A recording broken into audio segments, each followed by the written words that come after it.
Come on, one and all, we'll meet amazing people, and all their tales are tall. Tall tales, tall tales, tall tales, tall tales. This here's a great big country with tales from far and wide, and if we stretch the truth a bit, just hop on for the ride.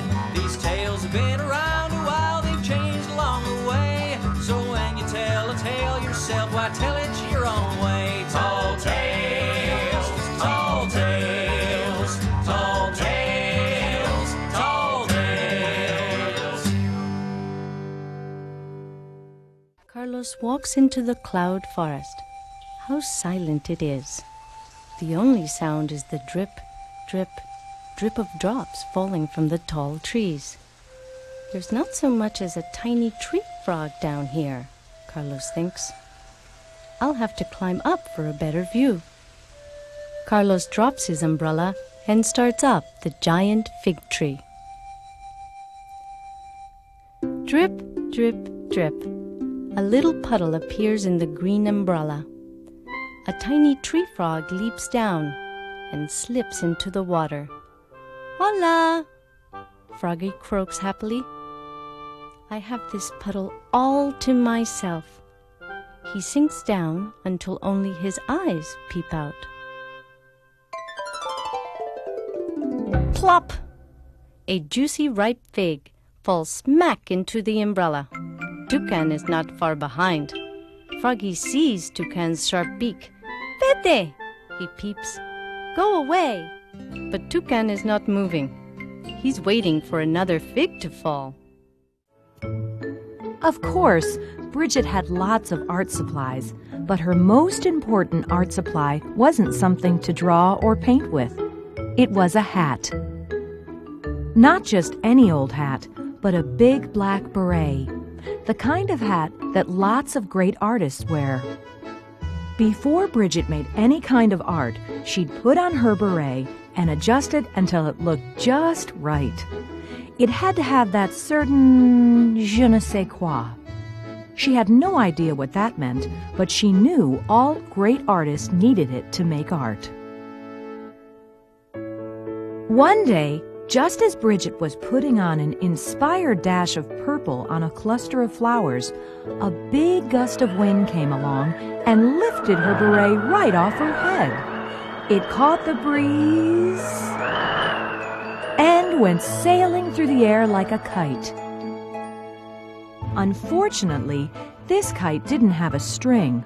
All it had was a little girl running after it, screaming, "My beret! My beret!" Before Bridget could even get over the fence, her beret was out of sight. Golf? How dull can we get? Dull? Au contraire. The game of golf is a metaphor for life itself. Each hole represents a challenge. Each swing a defining moment. Come on, Doc. Enough of this psychological mumbo-jumbo. Yeah, sing the song already.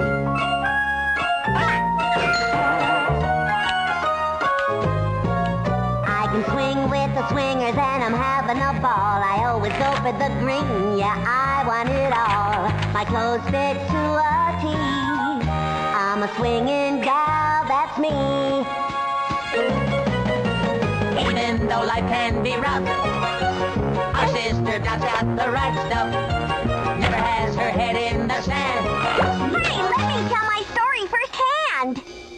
I can swing with the swingers and I'm having a ball. I never putter around, yeah, I want it all. I'm as cute as I can be. I'm a swinging gal, that's me. I'm as cute as I can be. I'm a swinging gal, that's me. The road stretched out. Where was the train now? Luke half drowsed to the steady rhythm of hooves on the hard dirt. The train tracks were still miles away, next to Hardin's mill. Luke loved trains. Trains took you places. One day, his father said, they would take a train to Washington to see the president's house. Tonight's train, though, was different.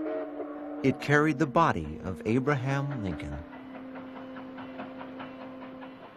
The boy thought of the dead president with his sad face. Some folks said it was the saddest face they had ever seen.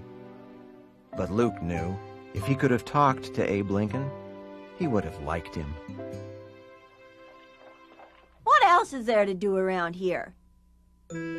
We could play house, said Sophie. Only if I can make the rules, said Wendell.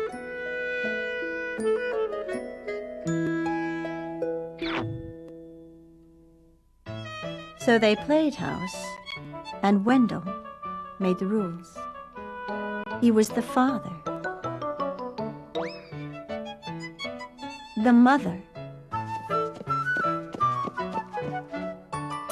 and the 5 children. Sophie was the dog.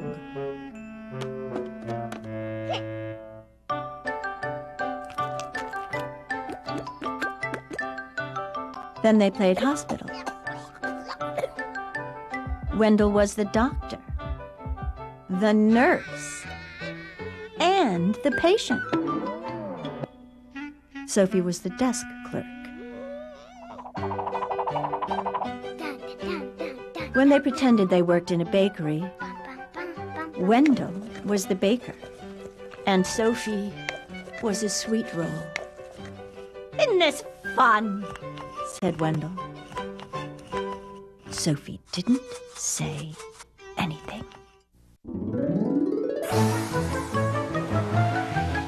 I'm Cora, I'm Corey. We've always got a story. At home, at school, at play, singing "Have a Wife's Day." Wherever we go, we always go as one. Friends forever, having good, clean fun. The Adventures of Cora and Corey. Brought to you by Santa Hands for Kids. Wipes to help you stay clean and stay healthy. And now, today's story, the Germatron. Climb aboard!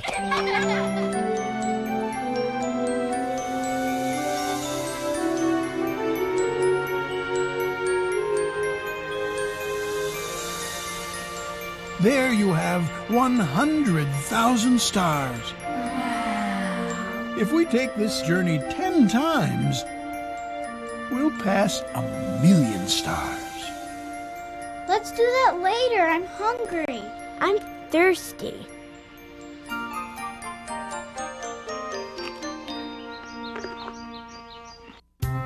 Yo me llamo Mari.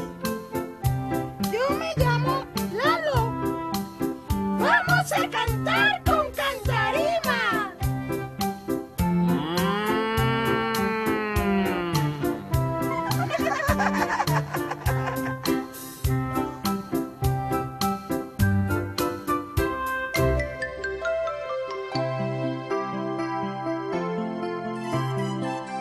Números y figuras.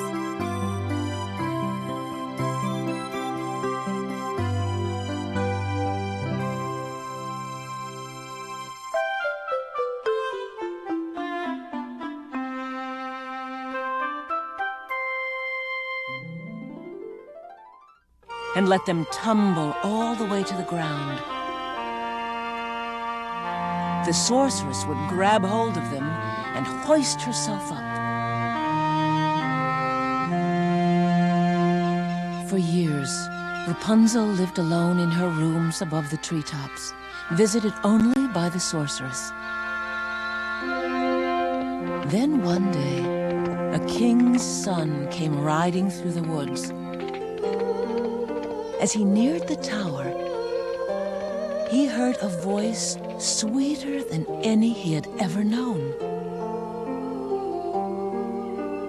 It was Rapunzel singing to the forest birds.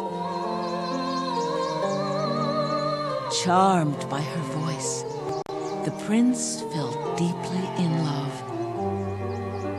He circled the tower 10 times, 20 times, but found no entrance.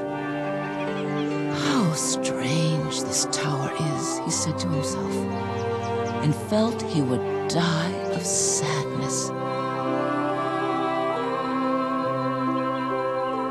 He inquired at the nearest houses.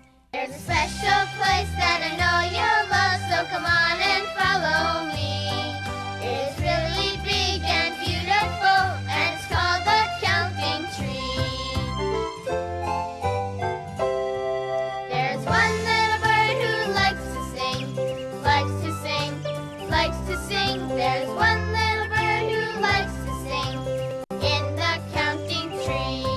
There are two little eggs sitting in a nest, in a nest, in a nest. There are two little eggs sitting in a nest, in the counting tree. You can call me Blockhead. Everyone else does. One day, when I was just a boy, Maestro wrote out a math problem and gave us 10 minutes to solve it. I solved it in 2 seconds. That's the way I am with numbers. I have loved them since I was very little. Everywhere I looked in my parents' home, there was something to count. That day in class, the other students did their math on abacuses and wrote out their answers in Roman numerals. It was time-consuming, but that's how we did our math back then. As I waited for them to finish, I got bored. I counted 12 birds in a tree outside. How many legs did all those birds have? I wondered. How many eyes? How many wings? And if each bird sang for 2 seconds, one bird after the other, how long would it take all of them to sing? These were such beautiful questions that I started daydreaming. Welcome to Busy Town, where everyone is very busy.